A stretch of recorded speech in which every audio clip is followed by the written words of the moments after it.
Today we will start our new chapter, that is human health and diseases.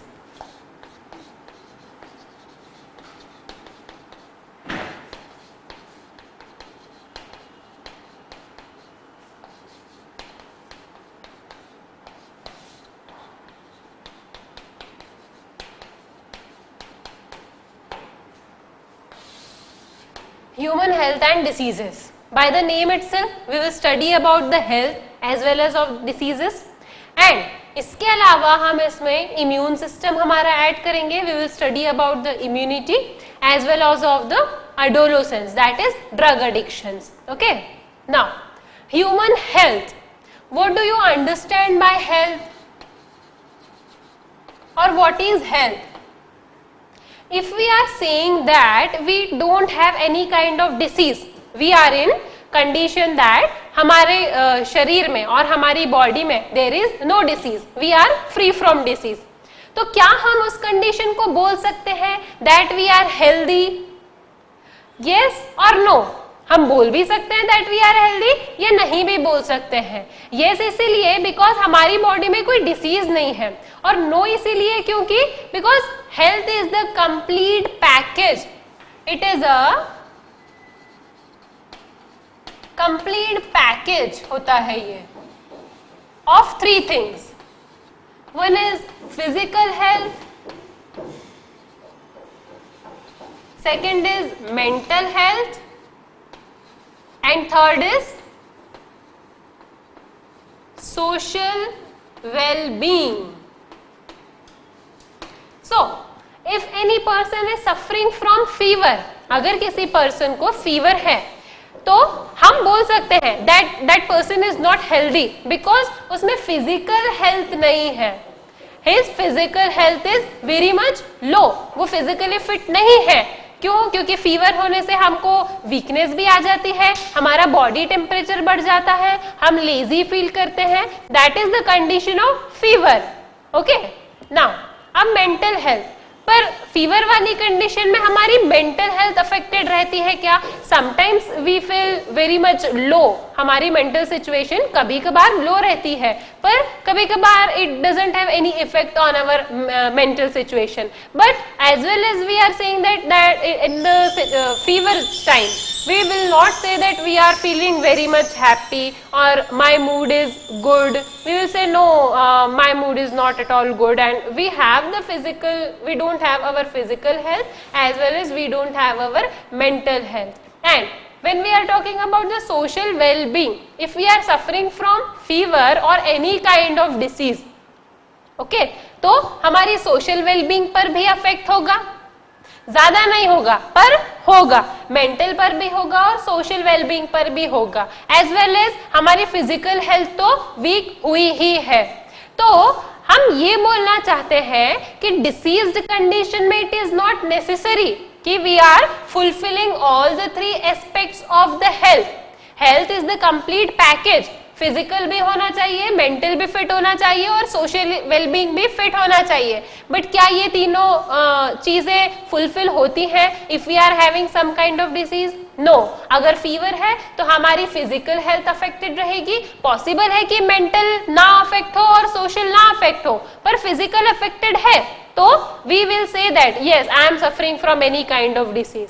Now अगर mental health हमारी affect हो जाए तो like if we are in depression, like if we don't perform good in our examinations, और हमारा किसी friend के साथ में झगड़ा हो गया है, या we are not talking very easily, two friends are not talking very much, they have some kind of fight between them, तो we will have some kind of mental pressure. हमारे ऊपर थोड़ा सा mental pressure होता है. तो क्या उस मेंटल प्रेशर के टाइम पे, क्या उस डिप्रेशन के टाइम पे हम बोलेंगे that no I am feeling very healthy, मुझे किसी भी टाइप का कोई प्रॉब्लम नहीं है, या I am feeling very good, मेरा मूड ठीक है? नो, बिकॉज मेंटल हेल्थ हमारी फुलफिल होनी चाहिए along with the physical as well as social. तो हेल्दी होने के लिए हमारे पास तीनों टर्म्स फुलफिल होनी चाहिए. And when we are talking about the social wellbeing, social wellbeing मतलब if we are living any particular society, वहां पर हमको हमारे लिविंग के लिए या रहने के लिए सारे टाइप की चीजें अवेलेबल है, that we are living in a very much good society, having cleanliness also and having all the other aspects also, we are having our neighbours which are very good and they also live a hygienic life. So that is the condition of social well being. पर ऐसा तो नहीं है कि सारे ही लोग अच्छी society में ही रहते हैं, सारे ही लोगों को हाइजीनिक फूड या हाइजीनिक वाटर ही मिलता है. We are living in a good society and हमको hygienic food and hygienic water मिलेगा, पर क्या दूसरों को भी मिलता है? नहीं, है ना. और social wellbeing also means that how we interact with other peoples. हम दूसरों के साथ में कैसे इंटरैक्शन करते हैं, that also comes under the category of social wellbeing. अगर हम दूसरों के साथ में कंटिन्यूअस लड़ाई झगड़े वाली सिचुएशन मेंटेन करके रखेंगे तो क्या हमको दूसरे लोग कहेंगे yes it is that he और she is a good person? No, they will not say good about us, they will say that she is और he is having some kind of problem. इसीलिए वो हमेशा हर किसी से झगड़ा करने वाली सिचुएशन या हर किसी से झगड़ा करने वाले मोड में रहते हैं. So we will not say like that कि that person is very much healthy. We will say that that person is mentally cracked. Okay, in our normal language कि वो person थोड़ा सा crack है, इसीलिए हर किसी के साथ में झगड़ा भी करते रहता है, हर किसी को उल्टा सीधा भी बोलते रहता है. So that is not the condition of being fit in our social or being fit in our social interactions with other people. Okay, so for being healthy we have to fulfill these three aspects. We have to be physically healthy, mentally healthy, and also we have to fulfill this third category, that is social well-being. Okay, now ये तो हो गई हमारी health की बात. अब diseases,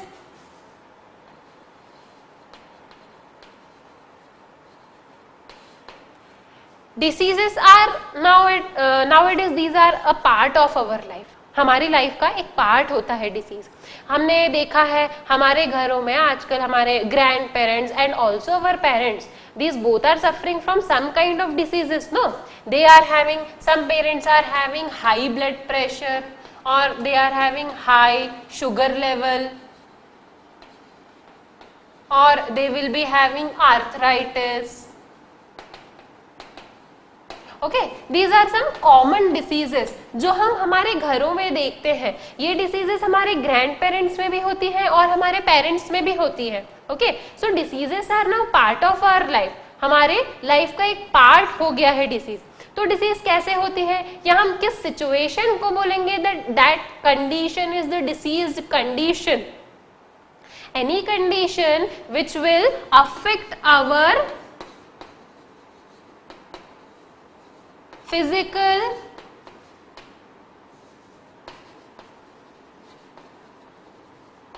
anatomical and functional aspect of our body. Okay, ऐसी situation जिसमें हमारा फिजिकल स्ट्रक्चर अफेक्ट हो, एनाटॉमिकल स्ट्रक्चर अफेक्ट हो. फिजिकल मींस अगर हमें आर्थराइटिस हो गया है तो you have noticed in the osteoarthritis the joints become like this. The physical appearance और द एनाटॉमिकल अपीयरेंस जो रहता है बोन्स का वो थोड़ा सा डिफॉर्म हो जाता है. ओके, और एक्सीडेंट वाली सिचुएशन में भी समटाइम्स अगर we are suffering from we have gone through some accident and हमको फ्रैक्चर हो गया है, तो in that situation also, in the severe situation we are talking about. Okay, severe situation में हमारे बोन्स डिफॉर्म हो जाते हैं, है ना, हो जाते हैं. तो किसी भी डिसीज से या किसी भी चीज के थ्रू हमारी अगर बॉडी में हमारा फिजिकल अपीयरेंस चेंज हो रहा हो, एनाटॉमिकल हमारे बॉडी का चेंज हो रहा हो, हमारी बॉडी की एनाटॉमी चेंज हो रही हो, या फिर फंक्शनल एक्टिविटीज में चेंज हो रहे हो, अगर इंटरनली कोई चीज प्रेजेंट है तो वो हमारी बॉडी की फंक्शनल एक्टिविटीज को चेंज करेगा. ओके, जो physical, anatomical and functional aspects of our body change होते हैं या ऑल्टर होते हैं या उनके फंक्शंस में चेंज आता है, तो that condition is known as our diseased condition. तब हम बोलेंगे that we are suffering from any kind of disease. Okay, अब ये तो हो गई डिसीज वाली बात। अब डिसीज हमारी बॉडी में होती कैसे है, what are the agents or what are the things that which are responsible for causing any diseases? There should be some agents, है ना, कुछ एजेंट्स होने चाहिए या कुछ वर्म्स होने चाहिए, और वी कैन से कुछ तो ऐसा होना चाहिए जो हमारी बॉडी में जाए या हमारी बॉडी में हमारी बॉडी को अफेक्ट करे, उसके फंक्शंस को अफेक्ट करे, उसके फिजिक और एनाटॉमी को चेंज करे, तो ही हम बोलेंगे ना that we are suffering from any type of body, any type of disease. So there should be some agents. So we will discuss about the agents of diseases now. Okay.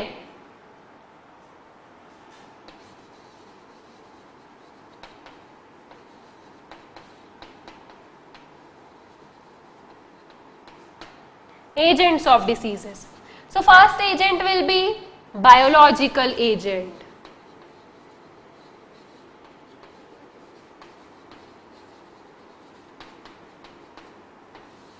Biological agents में क्या क्या आ जाएंगे, जो live things है, live organisms है, that will come under our biological agents. Okay, तो क्या क्या आएंगे, बैक्टीरियाज आ सकते हैं इसमें, बैक्टीरिया के थ्रू हमें डिसीज हो सकता है, वायरसेस के थ्रू भी हो सकता है, एंड वर्म्स के थ्रू भी हो सकता है.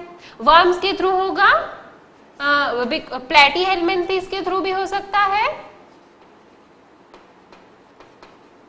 एंड निमिट हेल्मिन्थीस के थ्रू भी हो सकता है, निमिट हेल्मिन्थीस.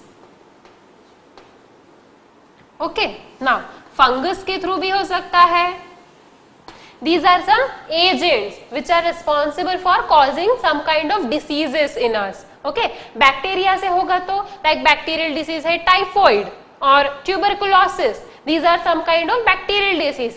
अगर इनका causative agent, for example, causative agent for typhoid is Salmonella typhi, and causative agent for tuberculosis is Mycobacterium tuberculosis. Okay, so when these agents will enter into our body, तो हमारी body में disease होगी. Yes, they will deform the function of our body. Okay, हमारी body के function को ये affect कर देंगे, हमारी बॉडी में इन्वेड करके हमारी बॉडी के फंक्शंस को ऑल्टर कर देते हैं, तो this will cause the disease in our body. Yes, okay. Now viruses, viruses अगर हमारी बॉडी के बाहर है तो that will be in not in live situation, but when viruses enter into our body, अगर वायरस हमारी बॉडी के अंदर आ जाए तो that will be in the living form. No, that's why we have kept virus in the connecting link between the living and non-living. अगर virus को कोई लिविंग क्रिएचर नहीं मिल रहा है, if it is virus is not invading in any living organism, तो that virus is up till then that virus is non-living.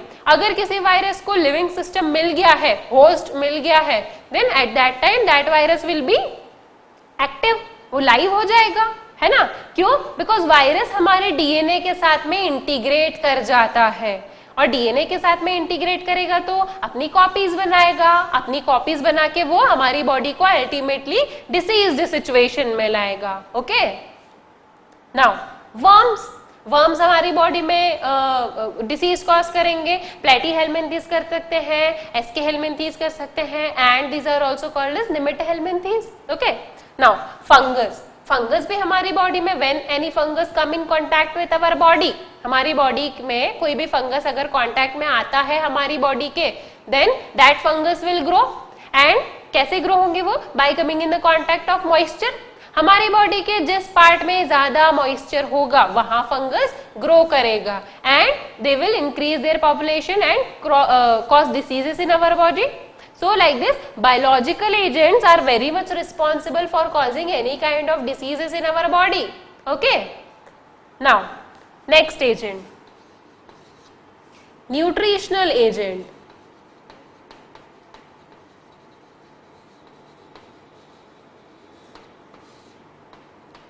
Nutritional agent कौन कौन से होंगे? अब when you will see this lecture, then you will think that nutritions तो हमारी body के लिए हेल्पफुल होते हैं, they are very much helpful for our body. So how can this nutrients be disease causing? No, there is this question may appear or this question may come in your mind that nutritions तो हमारी body के लिए अच्छे होते हैं पर वो disease causing कैसे हो सकते हैं? ऐसे होंगे कि if any of the nutrients value becomes decrease, अगर किसी भी न्यूट्रिएंट का amount we can say if the amount of any nutrient is very much low in our body, for example vitamins, okay, अगर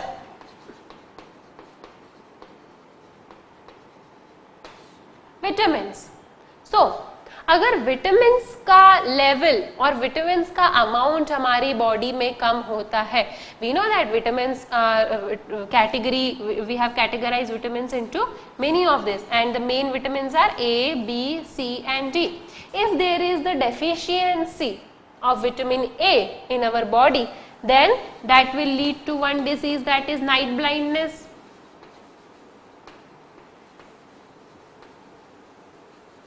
Okay, और अगर vitamin B की deficiency हो जाए तो that will leads to beriberi.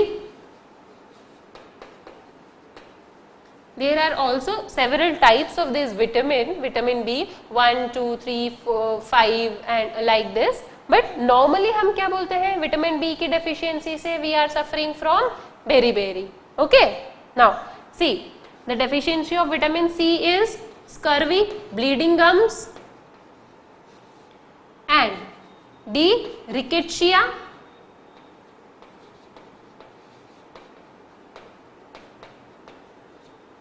Okay, so vitamins के deficiency से हमारी बॉडी में डिसीज हुई and vitamin is a kind of nutrient only.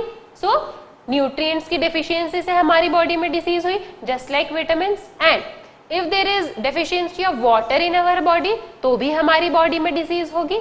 And if there is the deficiency of carbohydrates in our body तो भी हमारी बॉडी में disease होगी. And also if there is the deficiency of proteins in our body. So जितने भी nutrients हैं, all the nutrients which are essential for our body, अगर उनका अमाउंट नॉर्मल है जितना हमारी बॉडी को लगता है और which is appropriate for maintaining the metabolic activities as well as all the other functions of our body, तो अप्रोप्रिएट अमाउंट है then it's well and good. When the amount increases और when we are feeling the deficiency of that particular kind of nutrient, तो that will be the diseased condition in our body. Okay, so like this we have studied our two agents, biological agent and nutritional agent. The third agent, what will be our third agent? Now the third agent, it will be the chemical agent.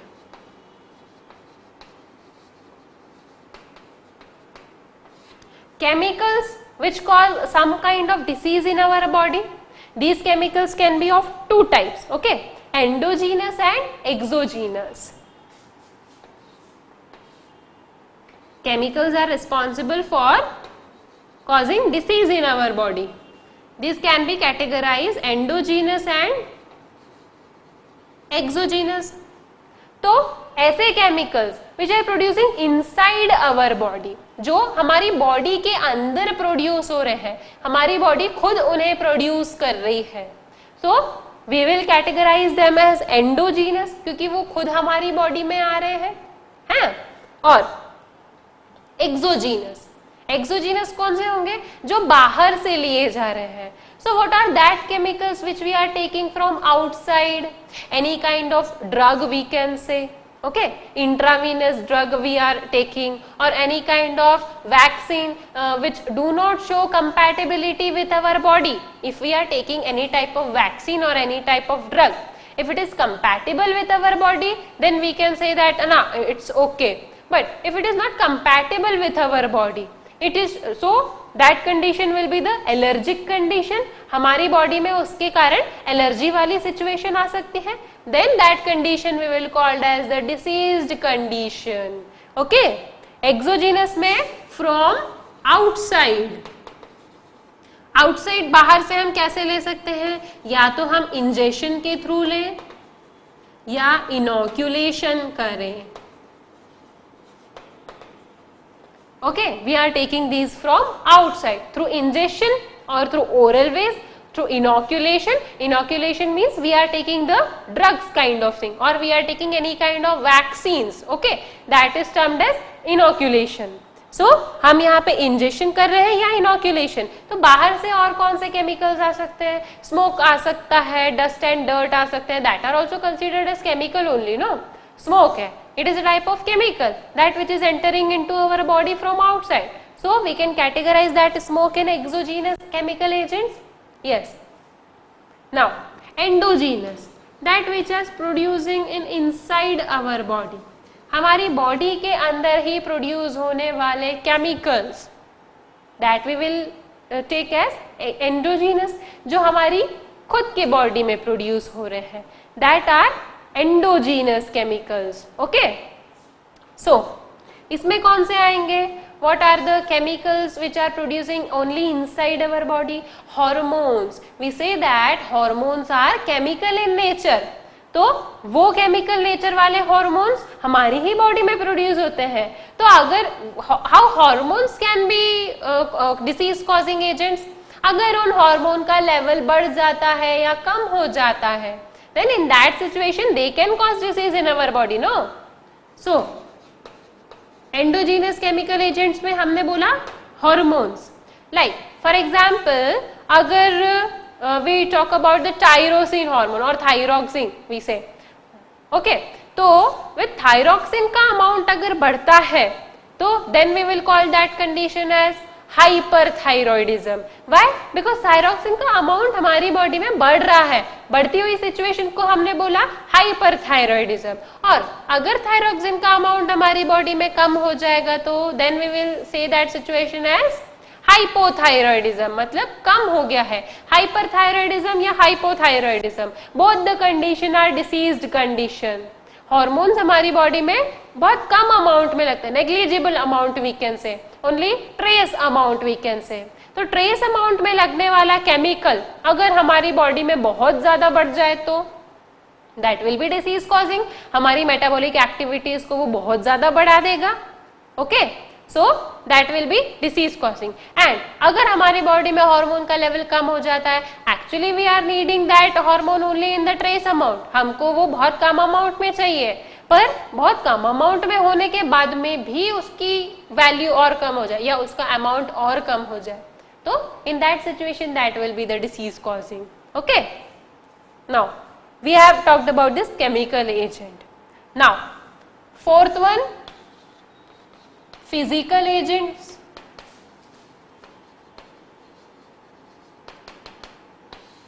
What will come under the physical agents? Like heat or temperature we can say, or some radiations we can also include in this. Okay, heat, extreme temperature, extreme high temperature or extreme low temperature, that is also disease causing. No, if we are in extreme high temperature, if the person who are working in that furnace industries, furnace is bhatti, तो अगर कोई भी person that is working in furnace industry, तो that will be suffering from any kind of disease. Occupational disease we say. No, occupational disease से वो person suffer करेगा. So due to the extreme high temperature or due to the extreme cold temperature, okay, so that will be also one kind of disease situation only. Now radiations, radiation, exposure to X-rays or exposure to UV rays, exposure to cosmic rays, that is also a diseased condition only for our body. अगर हम कोई भी रे के exposure में आ जाएंगे तो हमको कुछ ना कुछ डिसीज होगी. And that too when we are coming in exposure for prolonged period of time, continuously we are being exposed to that particular kind of rays. So in that condition we will be diseased. Fifth, mechanical agents.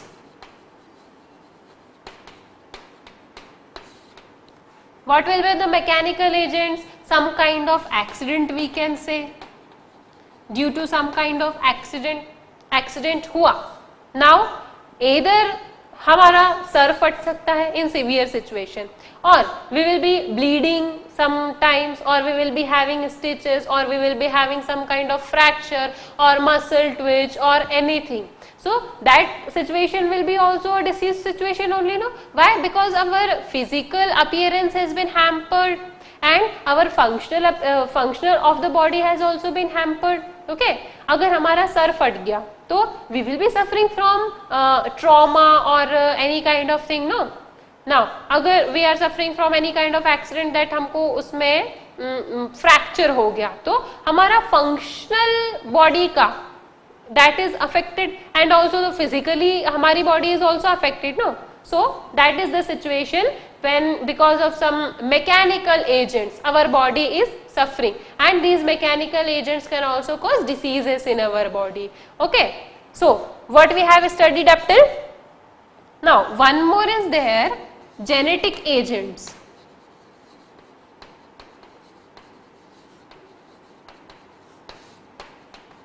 Some genes are also responsible in our body for causing disease. Yes, अगर genes में mutation हो जाएगा तो then that will cause disease in our body. And genetic diseases are also birth diseases, no? Birth से भी होती है. By birth also one can be suffering from genetic diseases. And if अगर gene में mutation हो जाए then we can also say that person is suffering from genetic diseases. Okay, so these are some agents. So what are the agents we have studied? Biological agents. Under biological agents what we have studied? Bacterial, viruses, worms. And worms में भी platyhelminthes as well as Escherichia. Okay. Now fungus. Fungus can also cause a disease in our body. Now second, nutritional agent, vitamins.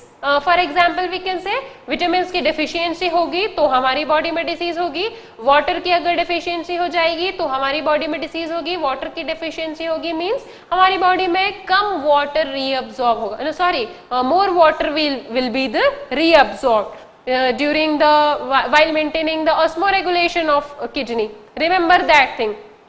हमारी body में water का level ज्यादा हो गया या हमारी बॉडी में वाटर का लेवल कम हो गया तो ज्यादा हो गया तो रीअब्सॉर्प्शन नहीं होगा, ओनली फिल्ट्रेशन विल ऑकर. और अगर कम हो गया तो रीअब्सॉर्प्शन ज्यादा होगा.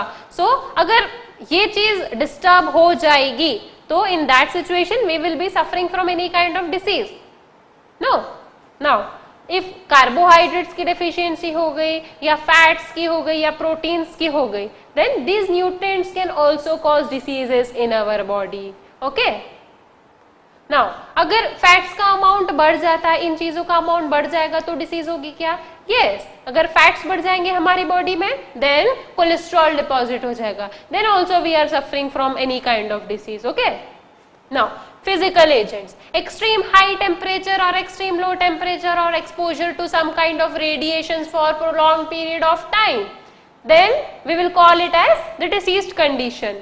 Mechanical agents, yes, can be accident also and some kind of fractures also and muscle twitch also. This can categorize under the mechanical agents which can cause disease in our body. Okay, now genetic agents, yes, genes can cause disease in our body. Mutation के through भी हो सकता है या by birth भी हो सकता है.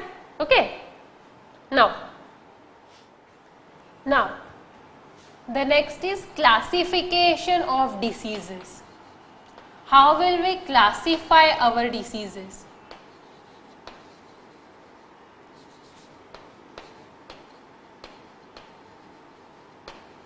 Classification, or we can say types of diseases also. Okay, so the first disease will be our congenital diseases.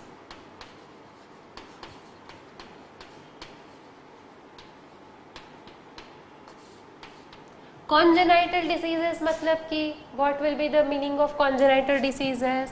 The diseases which are from or by birth, or we can say genetic diseases.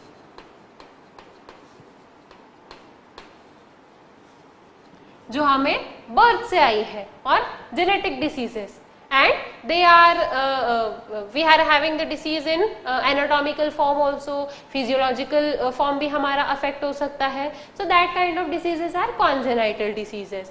This can also hamper sometimes our functions of our body. So we have said earlier that diseased condition is that when our physiological, anatomical and functional aspects are affected. So congenital diseases also can affect all these three aspects of our body. Okay. Now, congenital diseases में the first disease will be the disease caused by single gene mutation.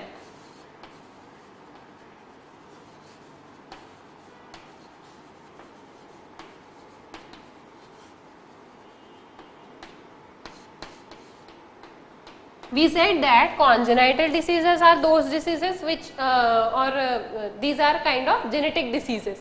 So genetic diseases में disease can be caused by the mutation in one single gene also. Okay. So the examples of this single gene mutation will be alkaptonuria. What is the condition in alkaptonuria? That our body cannot synthesize the 2 amino acids. Our body cannot synthesize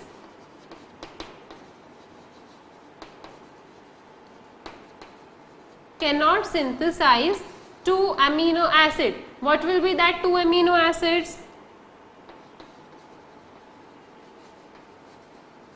Phenylalanine and tyrosine. These 2 amino acids are not being synthesized in one's body who is suffering from alkaptonuria. Okay, there is no synthesis, not deficiency. There is no synthesis. Synthesis ही नहीं कर पाएगी उनकी body ये 2 amino acids. Okay, so अब amino acids ही नहीं बन रहे हैं तो this amino acid की deficiency है तो हमारा protein भी affect होगा. Okay. So protein affect हुआ मतलब our whole body will be affected. This disease is also called as black urine disease or black bone disease. Okay, because in this the urine of one's person becomes black.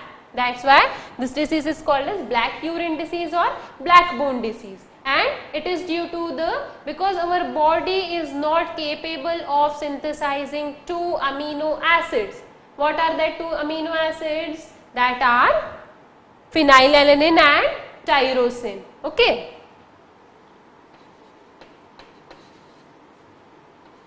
Now the next is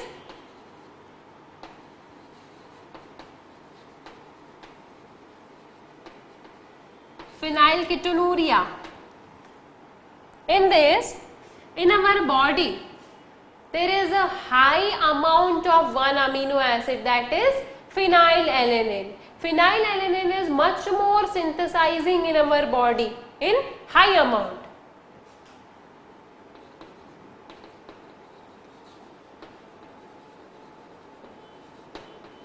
High amount of phenylalanine in our body. Okay, so that condition will be called as phenylketonuria. It is also called as PKU, and if PKU remains untreated, then it can also cause intellectual problems. The person will become somewhat mentally retarded. उसकी intellectual capability ज़्यादा बढ़ नहीं पाएगी. So that will be the person which is mentally retarded. Okay. Now this phenylketonuria we can take this phenylketonuria amino acid from our vegetables also, from fruits also, and these are also present in some kind of artificial sweeteners also. But here we are talking that in the phenylketonuria our amino acid phenylalanine has been increased. Okay. So if untreated, this can also cause the intellectual problems. Now the third disease, albinism.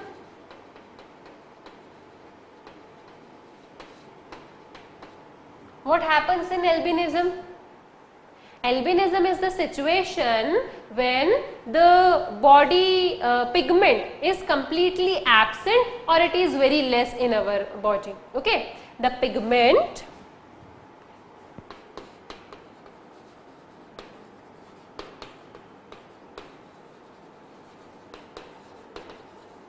is completely absent in our body.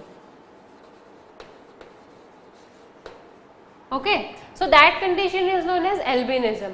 Okay, so imagine कि कौन सी condition में हमारी body में जो pigment है, skin pigment which is responsible for the colour of our skin, तो वो absent रहता है. हमने देखा है कई बार कि there are some peoples who are very much white, उनकी स्किन बहुत ज़्यादा वाइट होती है, तो क्या वो नॉर्मल कंडीशन होती है? No, they are having no pigment in their skin as well as in their eyes and hairs. उनका स्किन पूरा वाइट होता है, उनके आईज में पिगमेंट्स कम होता है, एज वेल एज उनके हेयर्स में भी पिगमेंट कम होता है. एंड नॉर्मल लैंग्वेज में हम उन पीपल्स को क्या बुलाते हैं? सूरजमुखी. We call it in our normal situation.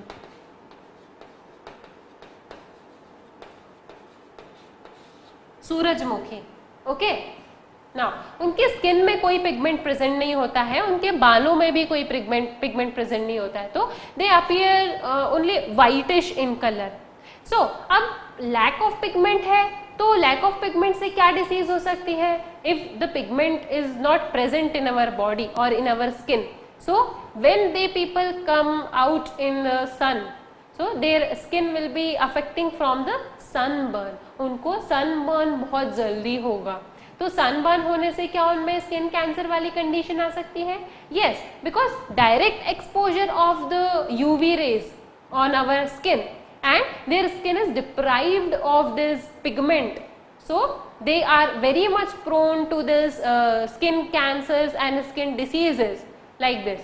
And along with the skin cancer and skin diseases, there is one more disease in them. अब स्किन में अगर पिगमेंट एब्सेंट है तो स्किन डिसीजेज हुई, दैट इज स्किन सनबर्न और हुआ skin cancer. Now अब अगर आईज में पिगमेंट प्रेजेंट है तो that can lead to a situation that is called as photophobia. Photophobia means क्या हुआ? That if light enters into our eyes, we are not able to open our eyes properly, we are not able to capture that light in our eyes. Okay, so अब हम capture ही नहीं कर पाएंगे वो light को, so then suddenly we will close our eyes. So इस type के peoples और this kind of peoples who are suffering from this albinism, तो वो जब भी धूप में बाहर आएंगे, whenever they are being exposed to sun, तो सबसे पहले क्या होगा? They will feel some kind of irritation over their skin. उनको स्किन में इरिटेशन होगा एंड उसमें रेडनेस प्रोड्यूस हो जाएगी स्किन में, और उनमें they will not be able to परसेप्ट light properly, they will close their eyes. As soon as that person who is suffering from albinism, वो जैसे ही धूप में आया तो eyes are closed, so they are not able to perceive the light. So there is a problem of photophobia also. They are not able to see in the light. Okay. Now, अब hairs में if pigment is absent, then all their hairs will be white. There is no such kind of disease related to that. All their hairs will be the white in color. So अब humans में हमने बात किया कि humans में there is a condition called as albinism and we call that people as surajmukhi in our local language. तो ये albinism वाली कंडीशन क्या एनिमल्स में भी आती है? यस. और प्लांट्स में? Yes. Albinism can also occur in animals and plants both.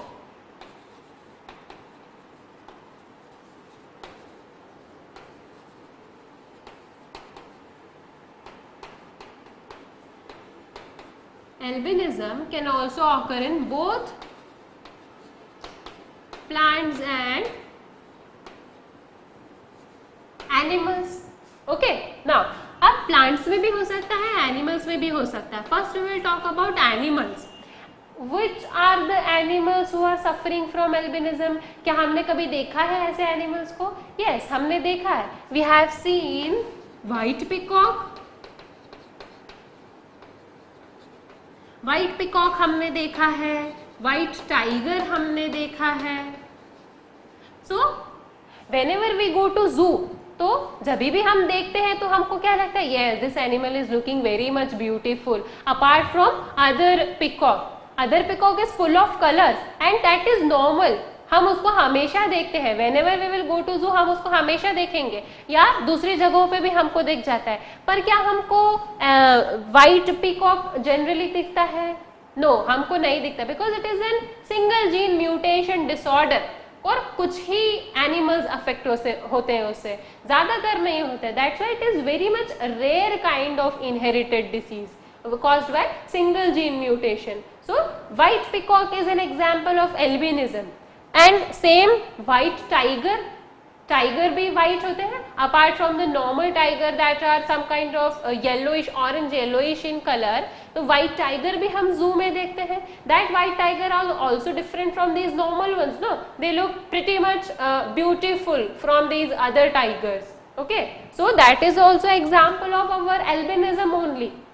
Though they are looking beautiful, but they are suffering from some kind of disorders. उनके पास में colors नहीं है. Okay, that's why this have kept under the diseased condition.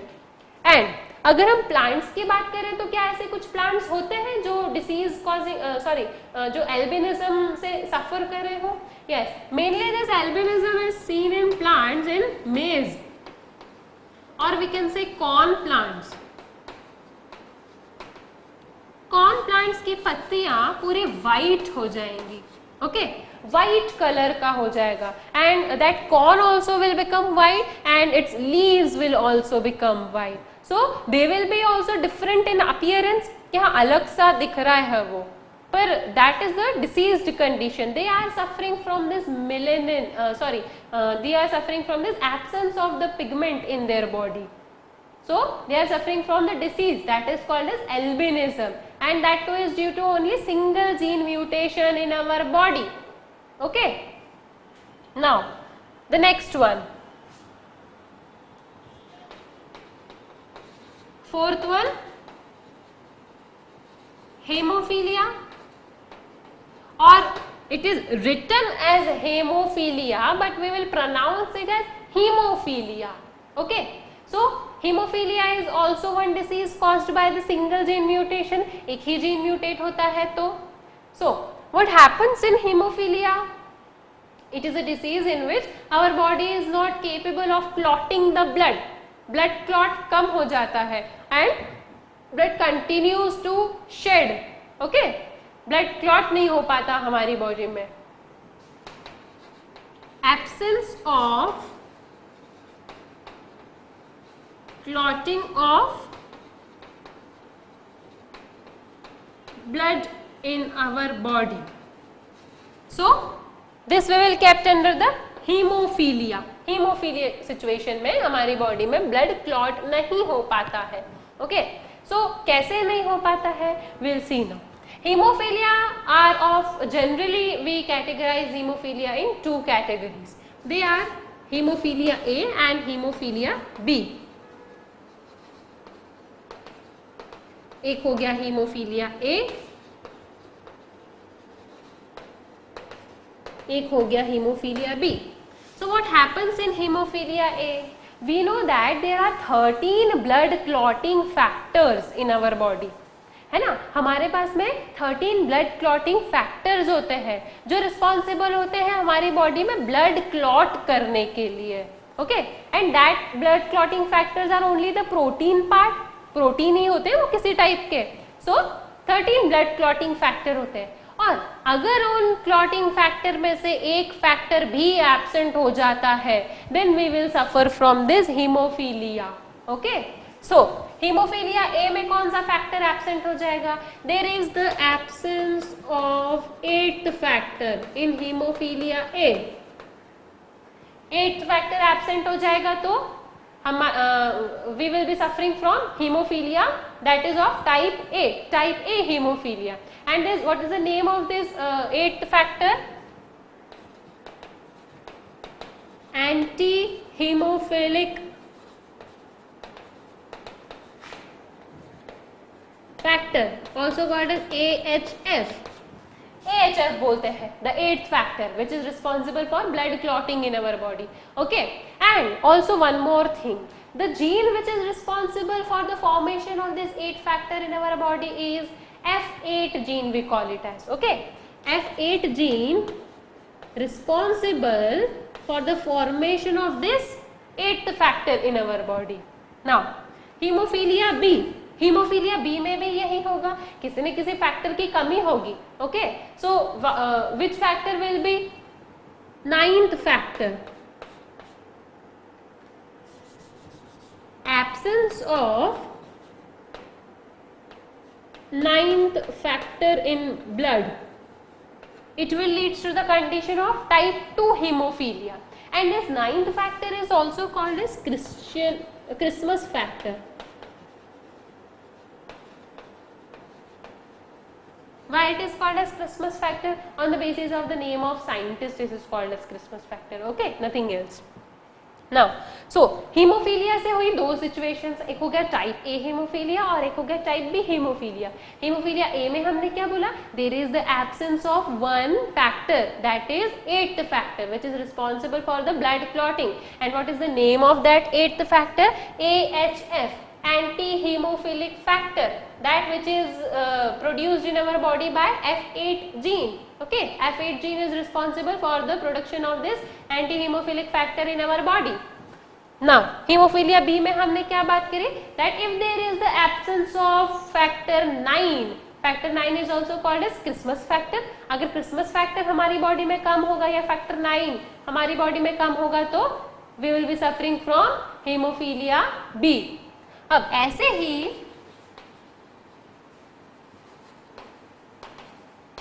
Haemophilia सी भी होता है और para haemophilia भी होता है.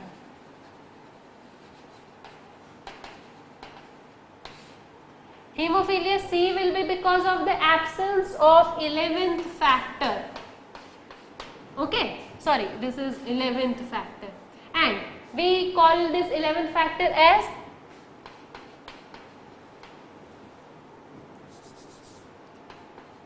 plasma thromboplastin antecedent. हम क्या बुलाएंगे 11th फैक्टर को? Plasma thromboplastin antecedent. Okay, 11th factor. अगर 11th फैक्टर की डेफिशिएंसी हो जाएगी हमारे ब्लड में तो क्या होगा? We will be suffering from type C haemophilia. Okay, अब that next one is parahemophilia. This is due to the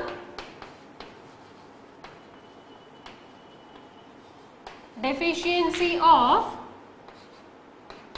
fifth factor, और हम इसको बोलेंगे फैक्टर 5, और हम इसको बोलेंगे प्रोएसिलरीन या फिर बोलेंगे labile factor. Okay, there are 4 names for this factor 5. एक तो हो जाएगा फिफ्थ फैक्टर या फैक्टर 5, हम इसको रोमन में नहीं लिखेंगे, न्यूमेरिक फॉर्म में लिखेंगे फैक्टर 5, और हो जाएगा प्रोएसिलरीन या फिर हो जाएगा लेबाइल फैक्टर. अगर इन फैक्टर 5 की कमी होती है, if there is deficiency of this factor 5 in our body, then we can say that now in this condition we are suffering from the parahemophilia. Okay, now one more disease, which number? Third. This is 4th and this one is 5th. Sickle cell anemia.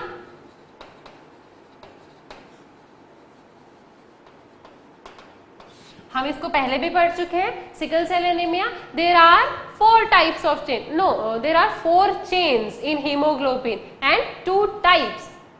Okay, 2 types की chain होती है जो 4 होती है। कैसे होंगी? 2 types होंगी, alpha and beta.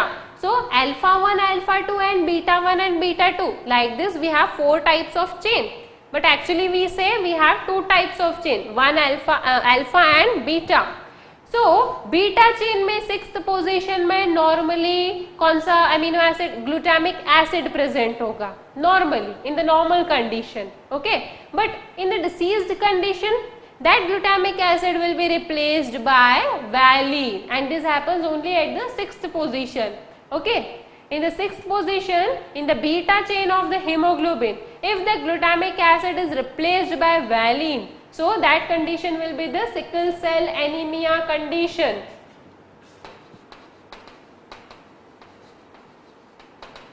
At 6th position in beta chain of hemoglobin, if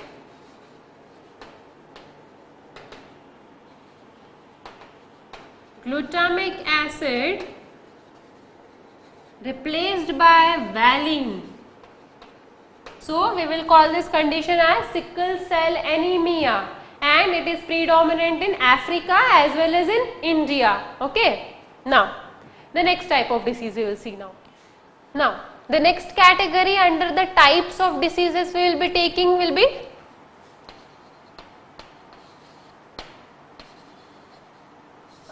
chromosomal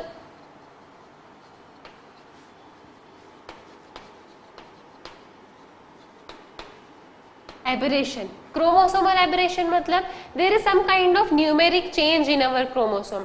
अगर हमारे क्रोमोसोम का नंबर चेंज हो जाता है, 2 से अगर 3 हो जाता है या 2 से अगर 1 हो जाता है, हम पहले भी क्रोमोसोमल एबरेशन को पढ़ चुके हैं, that comes under the numeric type of mutation in our chromosome, and वो कैसा होता है?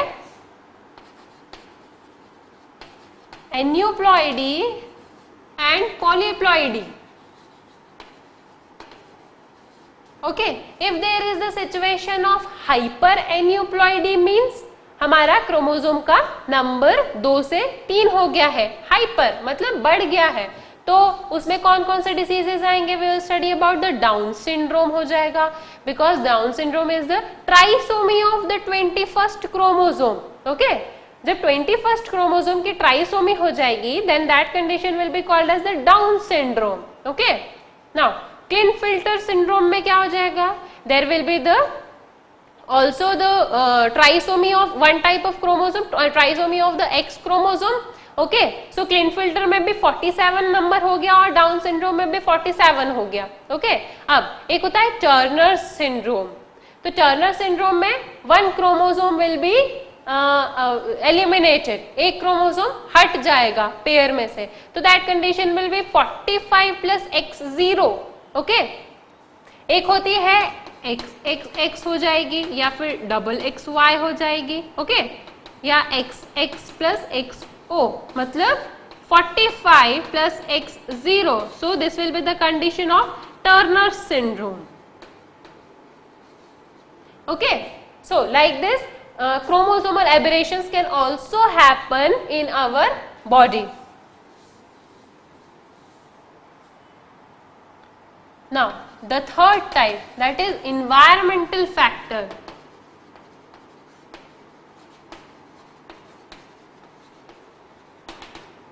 Environmental factor कैसे होगा? In this environmental factor we will studying the disease that is cleft palate. Cleft palate मतलब when the upper lip में अगर एक कट लग जाए, like this. Suppose this is our